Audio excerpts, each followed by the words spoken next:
আপনি আমি এমন ভাবে শিরিক তার আক্রান্ত, গোটা বাংলাদেশটা শিরিকে ভরপুর হয়ে গেছে, ঠিক কিনা বলেন?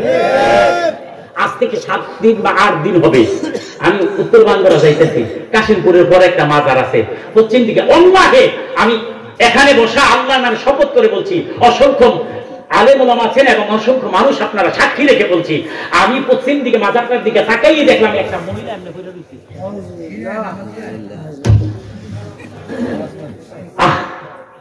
কোথায় যেতাম কোন মনটা কইছিল বাবা এই শক্তিও নাই সামর্থ্য নাই, মনটা কইছিল গাড়িটা থামাইয়া কি ফাঁসনটা যা যা ভাই গিয়া ফাঁসনটা কয়েকটা কত আন্দাজ মারতাম পারতাম তৈরি গিয়ে ঠিক হইল। কথা বলে ঠিক না? আর মুসলমানের কি হয়েছে?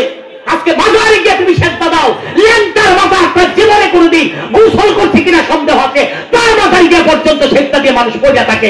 আমার এলাকায় এই ঘটনা, কথা বলে ঠিক না বেশি? আশ্চর্য মুসলমান, কি হয়েছে আমাদের ঈমান আমলে?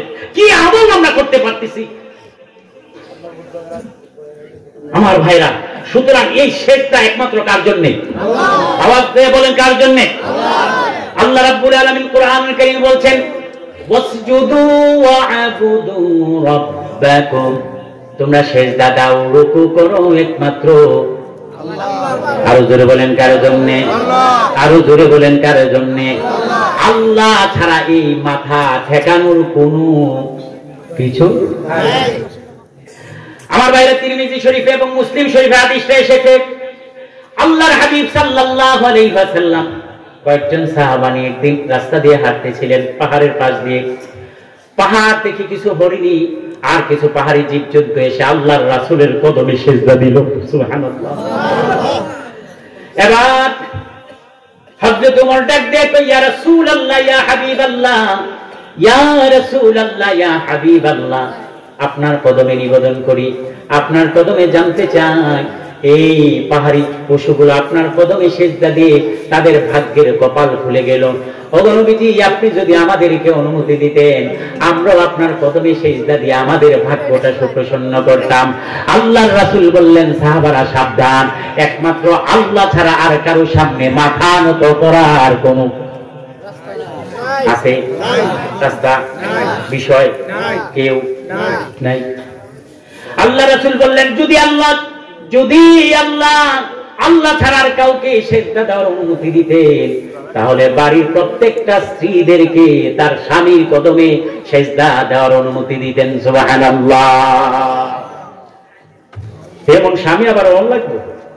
আমরা যেই স্বামী সকালবেলা যাইতে একবার দুমুর দুমুর মেয়েরা যায়, আবার আইয়া কতক্ষণ মারি দিতি না করে ওই নির্জি। এবার আর শ্বশুর বাড়িতে তার ঘরের যা ফার্নিচার মার্নিচার লেপ খেতা কম্বল হেইডি বেড়াইতে অন্যদিকে গাও দিতেছে, হেইডি বেড়াইতে শ্বশুরের হেইতে ডাক দেখো ওই নির্জি আছে না? না।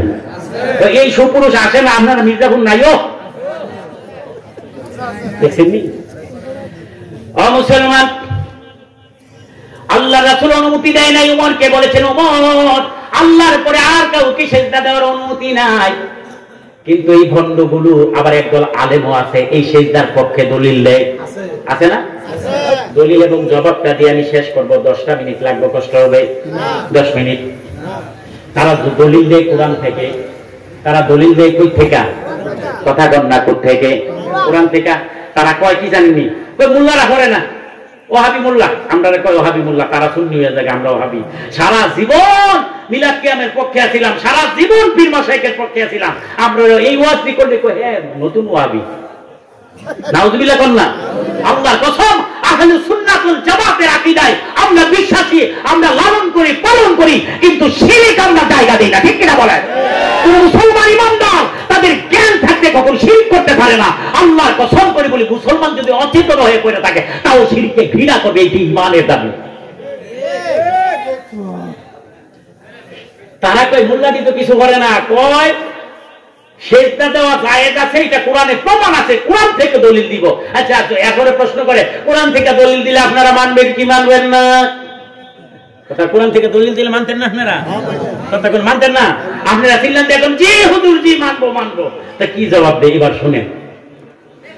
আল্লাহ রাব্বুল আলামিন যখন আদমকে তৈরি করলেন, আদমকে তৈরি করার পর সমস্ত ফেরেশতাদেরকে বললেন, ফেরেশতারা ওয়াসজুদু লি আদম, আদমকে সিজদা করো। সবাই আদমকে সিজদা করছে, করছে না? কোরআনের ঘটনা তো, এটা অন্য কোথাও না, তো কোরআনের ঘটনা বলছি। সবাই আদমকে সিজদা করছে, একজন করছে না। কে করছে না? ইবলিস কি ইমানদার রয়েছে না বেঈমান হয়ে গেছে? আল্লাহর অভিশপ্ত হয়ে গেছে, ঠিক না বেশি? লানত প্রাপ্ত হয়ে গেছে। দলিল দিতেছে কিন্তু, দেখছেন না আদমকে সিজদা না করার কারণে ইবলিস অভিশপ্ত হয়ে গেছে। যারা সিজদা করছে তারাই আল্লাহর কাছে নেককার বান্দা হিসেবে পরিগণিত হয়েছে। সুতরাং সিজদা জায়েজ না নাজায়েজ? কিন্তু আপনি তো উল্টা কোন সিজদা জায়েজ না নাজায়েজ? যারা জানে তারা তো জায়েজ, কারণ দলিল দিছে না, আদমকে সিজদা দিছে দলিল। 2 নাম্বার দলিল, হযরত ইউসুফ আলাইহিস সালামকে সিজদা করার জন্য তার 11 ভাইকে নির্দেশ দেওয়া হয়েছিল। এমনকি ইউসুফ আলাইহিস সালাম স্বপ্ন যুগে দেখেছেন চন্দ্র সূর্য পর্যন্ত ওনাকে সিজদা করেছে। এই আয়াতের ব্যাখ্যায় বলা হয়েছে ইউসুফ আলাইহিস সালামের যেই 10 জন ভাই ছিল সকলকে সিজদা করার জন্য ইউসুফ আলাইহিস সালামকে নির্দেশ দেওয়া হয়েছিল। ইউসুফ আলাইহিস সালামকে চন্দ্র সূর্য সিজদা করেছে, তার ভাইয়েরাও সিজদা করেছে। কোরআনে এইটার প্রমাণ আছে না নাই? কথা কোন আছে না নাই? সুতরাং সিজদার দলিল কয় না, ও কয় না, তারা বুঝে লাইছে, জ্বালা হয়ে গেছে। ও মুসলমান, আমি আপনাদের কাছে জানতে চাই, আমরা কি আদমের শরীয়তে আছি না মুহাম্মদ সাল্লাল্লাহু আলাইহি ওয়াসাল্লামের শরীয়তে? সবাই বলতে হবে আদমের শরীয়তে না মুহাম্মদ সাল্লাল্লাহু আলাইহি ওয়াসাল্লামের শরীয়তে? আমরা কি ইউসুফের শরীয়তে আছি না মুহাম্মদ সাল্লাল্লাহু আলাইহি ওয়াসাল্লামের শরীয়তে? ও মুসলমান, তুমি আদমের সিজদার সাথে বর্তমান জামানার তাজিমের সিজদা লাগাও, ইউসুফের সিজদার সাথে বর্তমান জামানার তাজিমের সিজদা লাগাও। আল্লাহর কসম করে বলি একটাও জায়েজ নাই। আমরা ইউসুফের শরীয়তেও নাই, আদমের শরীয়তেও নাই। আমাদের শরীয়তে এই তাজিমের সিজদা বলতে কোনো সিজদাই নাই, সব হারাম হারাম হারাম, শিরক ছাড়া কিচ্ছু না। নাউযুবিল্লাহ। আচ্ছা বলেন, যদি 1 মিনিটের জন্য মেনে নিলাম না, আমরা তো আদমকে নবী হিসাবে মানি, তো আদমের বিষয় মানলে সমস্যা কি? যদি মানলে তোমার সমস্যা না হয়ে থাকে, তাহলে আদম আলাইহিস সালামের শরীয়তে বিধান ছিল আপন ভাই বোন বিয়ে হইতো, তুইও তোর আপন বোন বিয়ে কর।